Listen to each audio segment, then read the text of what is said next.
मेरी माँ लोगों के घरों में काम किया करती थी। बाबा शराबी थे, रोज नशा करके घर आते थे। घर का माहौल इतना बुरा था कि दिल करता था कहीं भाग जाऊं। बस इसी तरह परेशान होकर मोहल्ले के एक लड़के से दोस्ती कर ली। इसके साथ बैठ जाती थी तो लगता था कि जिंदगी बहुत खूबसूरत है। वह जब भी मेरे करीब आने की कोशिश करता, मैं कहती कि हमें शादी करनी होगी, वरना मैं तुम्हारे साथ कोई रिश्ता नहीं रखूंगी। इसने कहा ठीक है, तुमसे शादी करूंगा, लेकिन मेरे घर वाले नहीं मानते। माना तो मेरे घर वालों ने भी नहीं था। बाबा कहते थे कि इसकी शादी नहीं करनी है। जिस जगह मेरी माँ काम करती थी, मुझे भी वहाँ काम करने के लिए भेजना चाहते थे। मैं किसी के घर की नौकरानी नहीं बनना चाहती थी, क्योंकि मैं बहुत ज्यादा खूबसूरत थी और इस घर में वैसे भी किसी ने मेरी बात नहीं सुननी थी। तो बस दिमाग भी उस टाइम इतना मजबूत नहीं था। कच्चे दिमाग ने फौरन ही एक फैसला कर लिया। मैं 15 साल की उम्र में अपने घर से इसी लड़के के साथ आंखों पर मोहब्बत की पट्टी बांधे भाग गई। और इस टाइम अपने आप पर बिल्कुल भी हैरानगी नहीं हुई। यही सोचा कि जो किया बिल्कुल ठीक किया। यही करना मुनासिब था। जिसका बाप शराबी हो, माँ लोगों के घरों में काम करती हो, इसके घर वैसे भी कोई अच्छा रिश्ता नहीं आना था।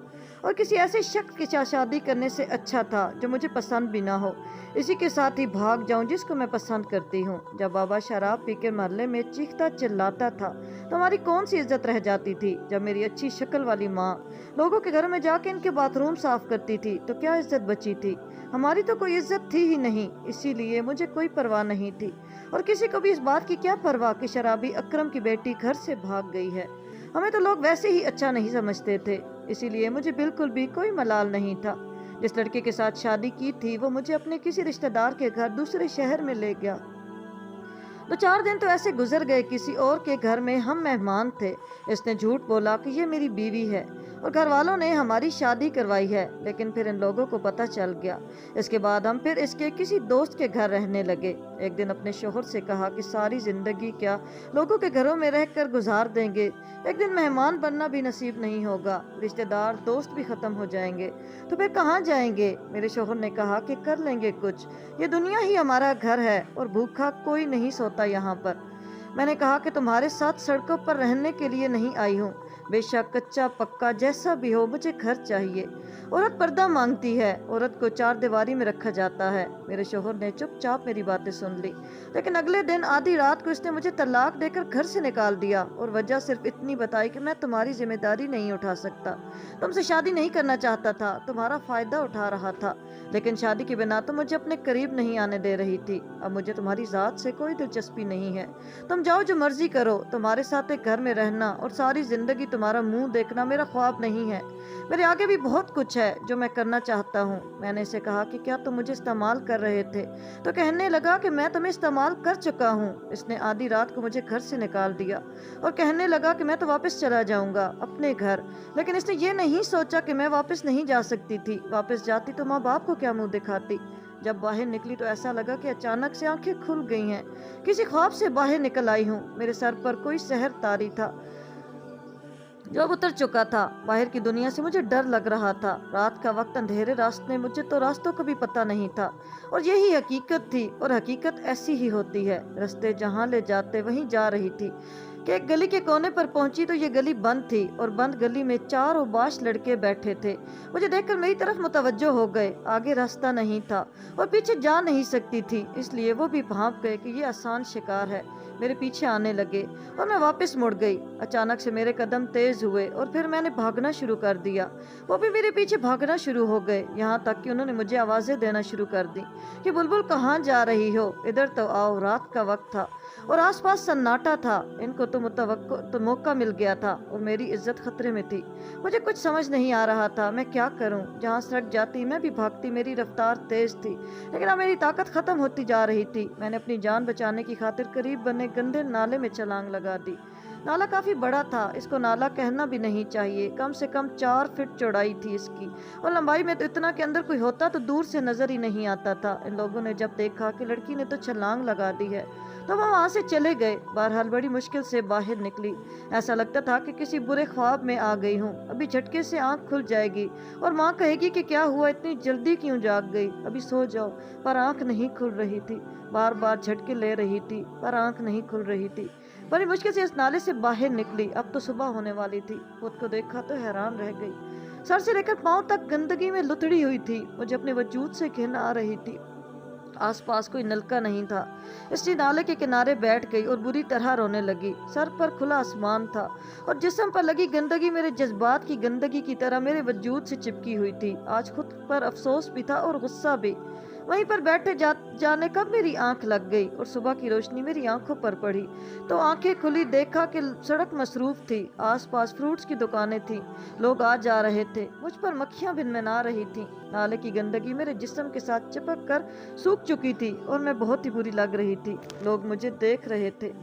एक आदमी मेरे पास आया और बोला, मेरी दुकान के बाहर से झाड़ू मार के कूड़ा उठा दो तो मैं कुछ पैसे दे दूंगा। मैंने कहा कि ठीक है। इसकी दुकान के सामने से मैंने झाड़ू मारा और कूड़ा उठाकर कूड़ेदान में डाल दिया तो इसने मुझे 50 रुपए दिए। मैं वो 50 रुपए लेकर एक दुकान पर गई तो इसने मुझे एक रोटी के ऊपर थोड़ा सा सालन रख के दे दिया और 20 रुपए वापस भी कर दिए।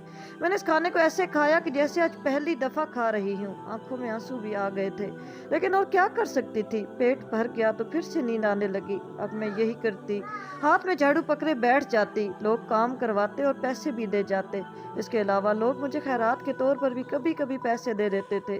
खाना पीना पूरा हो जाता था और खुद को इतना गंदा रखती थी कि कोई भी मेरी खूबसूरती को न पहचान सके कि अगर मैं साफ सुथरी होकर वहां बैठ जाती तो अगले ही दिन मेरी इज्जत लुट जानी थी। ये गंदगी ही मेरी मुहाफिज बनी हुई थी।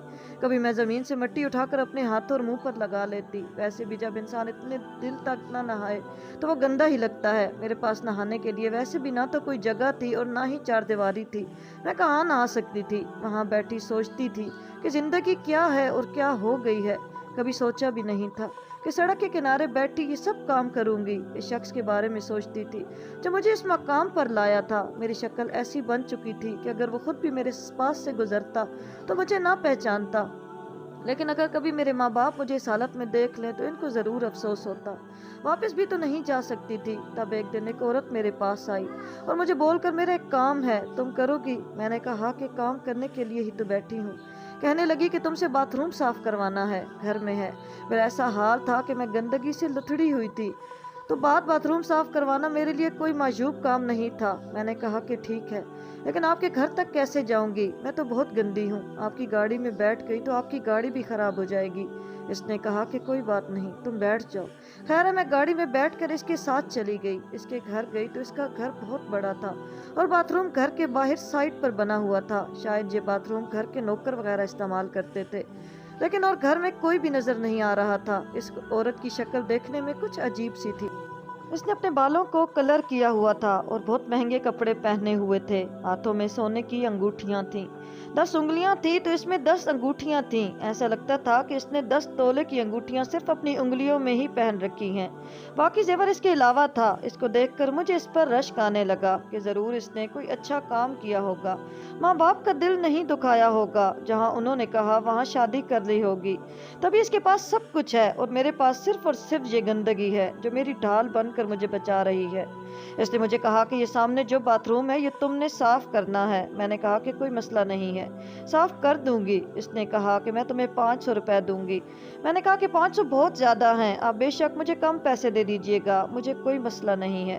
पर इसने कहा कि नहीं, तुम ले लेना, तुम्हारे लिए 500 ज्यादा हैं, लेकिन मेरे लिए 500 रुपए देना कोई मसला नहीं है, मुझे कोई परेशानी नहीं होगी। इसने मुझे सामान ला कर दिया। मैं नोट कर रही थी कि इसके घर में कोई भी नहीं था, जबकि इतने बड़े घर में तो नौकर होने चाहिए थे। और इसे क्या जरूरत पड़ी थी कि मुझे सड़क से उठा कर लाने की, कि इसके अपने नौकर ये काम नहीं कर सकते थे। फिर मेरे दिल में शक सब आने लगा। इसने कहा कि अच्छा, अब तुम्हें मैं इतनी दूर लेके आई हूँ तो तुम यहाँ बैठो, मैं तुम्हारे लिए खाना लेके आती हूँ। और वो मेरे लिए गर्मा गर्म खाना लेकर आई, साफ सुथरे तरीके से ट्रे में सजाकर। इसने खाने को देखकर मैं हैरान रह गई, लेकिन मैंने इससे कहा कि मुझे खाना नहीं खाना। इसने कहा कि एक खा लो, परेशान क्यों होती हो? मैंने खाना खाने के लिए जब हाथ धोए तो वो मेरे हाथ देखकर हैरान रह गई। इसने कहा कि तुम्हारे हाथ गोरे हैं, फिर तुमने अपना क्या हुलिया बना रखा है? تو میں نے کہا کہ بس اس دنیا میں یہی کرنا پڑتا ہے، بی بی جی کیا کریں۔ میں نے کھانا بہت مزے سے کھایا اور کتنے دنوں بعد اچھا کھانا کھا کر مجھے نیند آ گئی۔ وہیں پر ایک بینچ تھا جس پر بیٹھ کے میں کھانا کھا رہی تھی اور غالباً وہیں پر سو گئی۔ جب میرے کانوں میں مغرب کی آواز آئی تو میری آنکھ کھلی تو وہ عورت وہیں پر موجود تھی اور فون پر کسی سے بات کر رہی تھی۔ میں نے کہا کہ میں تو کھانا کھا کر یہیں پر سو گئی، آپ نے مجھے اٹھایا کیوں نہیں؟ تو کہنے لگی کہ تم بڑے سکون سے سو رہی تھی اس لیے نہیں جگایا۔ میں وہاں سے جانے لگی تو اس نے 500 کا نوٹ دے دیا۔ میں نے کہا کہ کام تو میں نے کیا نہیں، تو پھر آپ مجھے 500 کا نوٹ کیوں دے رہی ہیں؟ تو کہنے لگی کہ تم نے ٹائم تو دیا ہے، تم یہاں تک آئی ہو۔ میں نے اسے کہا کہ پھر آپ نے کھانا بھی تو کھلا دیا ہے تو سمجھے حساب برابر ہو گیا۔ میں کل آ جاؤں گی تو پھر آپ کے گھر کا باتھ روم صاف کر دوں گی۔ اس نے کہا کہ بالکل، تو میں خود ہی لینے آ جاؤں گی، تو فکر نہ کرنا۔ میں 500 روپے نہیں لینا چاہتی تھی لیکن اس نے پھر بھی مجھے پکڑا دیے اور میں واپس وہیں پر آ گئی۔ رات کو پھر کھلے آسمان کے نیچے گزاری۔ ایک جگہ پر پل بن رہی تھی، اس پل کے نیچے بڑے بڑے پائپ پڑے تھے، شاید وہ پائپ گیس والے تھے یا کسی اور سسٹم کے لیے۔ ایک پائپ اتنا بڑا تھا کہ اس کے اندر اگر میں سوتی تو آرام سے پوری آ جاتی اور کوئی دیکھتا بھی نہیں تھا، اس لیے وہیں پر سو رہی تھی۔ آج تو میں نے اتنے مزے کا کھانا کھایا تھا کہ مجھے ابھی بھی اس کھانے کا ہی خیال آ رہا تھا۔ میرے لیے اب زندگی کا مقصد بس یہی بن گیا تھا کہ میں 2 ٹائم کا کھانا کھا لوں اور رات کسی محفوظ جگہ پہ سو جاؤں۔ اس کے علاوہ میرے دماغ میں کچھ بھی نہیں تھا۔ میں نے محبت کی تھی مگر مجھے محبت کی سزا ملی تھی۔ جس شخص نے میرے ساتھ یہ سب کیا اس کے بارے میں سوچتی رہتی تھی۔ وہ عورت اسی ٹائم پر آ گئی اور کہا کہ میرے ساتھ چلو۔ میں نے پہلے ہی اس سے پیسے لیے تھے اس لیے سوچا کہ آج تو مجھے اس کا کام ضرور کرنا چاہیے۔ جب وہ مجھے اپنے گھر لے کر جا رہی تھی تو میں یہی سوچ رہی تھی کہ بہت اچھے طریقے سے کام کروں گی تاکہ اس نے جو مجھے پیسے دیے اور کھانا کھلایا وہ پورا ہو جائے۔ آج لیکن پھر سے ایک عجیب حرکت ہو گئی۔ جب ہم وہاں گئے تو باتھ روم پھر سے لاک، تو وہ کہنے لگی کہ میری عقل ماری گئی ہے۔ مجھے یاد ہی نہیں رہا کہ میں نوکر سے چابی لے کر رکھتی، جبکہ یہ بات میری سمجھ سے باہر تھی کہ کوئی باتھ روم کو لاک کیوں لگائے گا؟ کیا باتھ روم میں کسی کا کوئی خزانہ پڑا ہوا تھا جس کو لاک لگایا جاتا؟ اس عورت نے کہا کہ تم بیٹھو، میں تمہارے لیے کھانا لے کے آتی ہوں۔ وہ پھر سے میرے لیے کھانا لے آئی اور پھر اس نے جاتے ہوئے مجھے 500 روپے دے دیا۔ میں نے کہا کہ بی بی جی پیسوں کو سنبھال کر رکھیں، اس پیسے کے پیچھے تو لوگ اپنی زندگی برباد کر لیتے ہیں۔ آپ مجھے 2 دن سے پیسے دے رہی ہیں جبکہ میں کوئی کام بھی نہیں کر رہی، مجھے صدقہ سمجھ کے دے رہی ہیں تو الگ بات ہے، لیکن مجھے پیسے نہیں چاہیے۔ ان کا کہنا تھا کہ تم رکھ لو، تمہیں ضرورت ہوگی، اور واقعی اس دن مجھے ضرورت پڑ گئی۔ اس دفعہ میں پھر کھانا کھا کر سو گئی اور جب اٹھی تو میرے جسم میں درد محسوس ہو رہا تھا۔ اسے لگ رہا تھا کہ میں بہت زیادہ تھکی ہوئی ہوں، اور جب آنکھ کھلی تو دوبارہ وہ عورت میرے سامنے ہی بیٹھی تھی۔ عجیب بات تھی کہ مجھے میرے گھر لے کر آتی تھی، مجھ سے کام بھی نہیں کرواتی تھی، مجھے کھانا کھلاتی تھی، میں سوئی رہتی تو مجھے جگاتی بھی نہیں تھی، اور پھر جاتے ہو مجھے پیسے بھی دے دیتی تھی۔ پتہ نہیں وہ کیسی عورت تھی۔ تیسرے دن وہ پھر مجھے لینے آئی اور آج باتھ روم کھلا ہوا تھا۔ میں نے بہت اچھے طریقے سے باتھ روم صاف کیا اور پھر اس نے پھر سے مجھے کھانا کھلایا اور میں کھانا کھا کر وہیں پر سو گئی۔ اب تو یہ سلسلہ چلنے لگا اور ایسا 5 سے 6 دفعہ ہو چکا تھا۔ میں اس عورت کی طرف سے شکی ہو رہی تھی۔ آج میں اس کے ساتھ گئی، کھانا کھا رہی تھی۔ کھانے کو دیکھ کر میں انکار کرنا چاہتی تھی لیکن دن بھر کی بھوکی ہوتی تھی اور کھانے میں ہمیشہ بہت ہی اچھی اچھی چیزیں بنی ہوتی تھیں، لیکن آج جیسے ہی میں نے کھانا کھایا مجھے اچانک سے الٹی آ گئی اور جو بھی اس نے کھایا تھا سب کچھ باہر نکل گیا۔ اس کے بعد مجھے بالکل بھی نیند نہیں آ رہی تھی۔ وہیں پر بیٹھی تھی وہ عورت کچھ پریشان نظر آ رہی تھی۔ تھوڑی دیر بعد مجھے چکر بھی آنے لگے تو مجھے اٹھا کر اسپتال لے گئی۔ جب ڈاکٹر نے مجھے چیک کیا تو اس نے بتایا کہ میں ماں بننے والی ہوں۔ یہ بچہ ضرور میرے شوہر کا تھا کیونکہ میں نے اپنے شوہر کے ساتھ کچھ دن گزارے تھے اور مجھے اس سے دور ہوئے ابھی ایک ہی ماہ ہوا تھا۔ مجھے ظاہر پتہ کیسے چلتا کہ میں ماں بننے والی ہوں؟ اس عورت نے کہا کہ مجھے دراصل ایک بیماری ہے اور میں اس دنیا سے جانے والی ہوں، اس لیے میرے پاس زندگی بہت کم ہے۔ میں ایسے ہی سڑک سے لوگوں کو اٹھاتی ہوں اور ان کی مدد کرتی ہوں، لیکن اب تم جس حال میں ہو تمہیں سڑک پر بالکل بھی نہیں رہنا چاہیے۔ تمہیں آرام اور اچھے کھانے کی ضرورت ہے۔ تم میرے ساتھ اسی گھر میں رہو، یہاں میرے گھر میں کوارٹر ہے، وہاں پر تم رہ سکتی ہو، تمہارا سارا خرچہ بھی میں اٹھاؤں گی۔ میں نے کہا کہ بدلے میں آپ کے گھر کے کام بھی مفت میں کروں گی۔ تو اس نے کہا کہ ٹھیک ہے تم کام کرنا، لیکن جب اس بچے کو پیدا کر لو، اس کے بعد ابھی تو تمہیں بالکل بھی کام نہیں کرنا چاہیے۔ اس کے گھر میں کوئی بھی مجھے نظر نہیں آیا، لیکن اس کی ایک بیٹی تھی جو وہیں رہتی تھی۔ इसने मुझे अपनी बेटी से मिलवाया और कहा कि इसकी शादी हो चुकी है, लेकिन मेरे जाने के बाद सब कुछ इसी का है।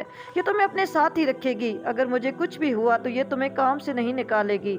मैं वहीं रहने लगी और मैंने अपना बच्चा पैदा किया। अल्लाह ने मुझे बेटे से नवाजा तो मैंने शुक्र अदा किया और फिर वहीं पर मैंने 1-2 साल गुजारे। कुछ पैसे जमा किए, फिर अपने माँ बाप से मिलने के लिए गई। इनको सब कुछ बता दिया।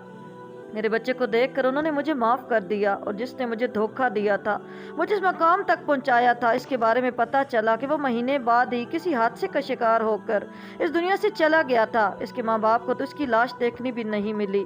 इसका मतलब कि अल्लाह ने पहले ही मेरा इंसाफ कर दिया था, लेकिन मेरे अंदर इतनी नदामत और शर्मिंदगी थी कि मैं अपने माँ बाप का सामना नहीं करना चाहती थी। लेकिन जब एक माँ बनी तो महसूस हुआ कि माँ बाप के लिए औलाद कितनी कीमती होती है। वो कुछ भी करे फिर भी माँ बाप उसे माफ़ कर देते हैं। बस इसीलिए मैं अपने घर वापस आ गई और अपने घर वालों को बताया कि शहर में नौकरी है, इसलिए मुझे वहीं पर रहना होगा।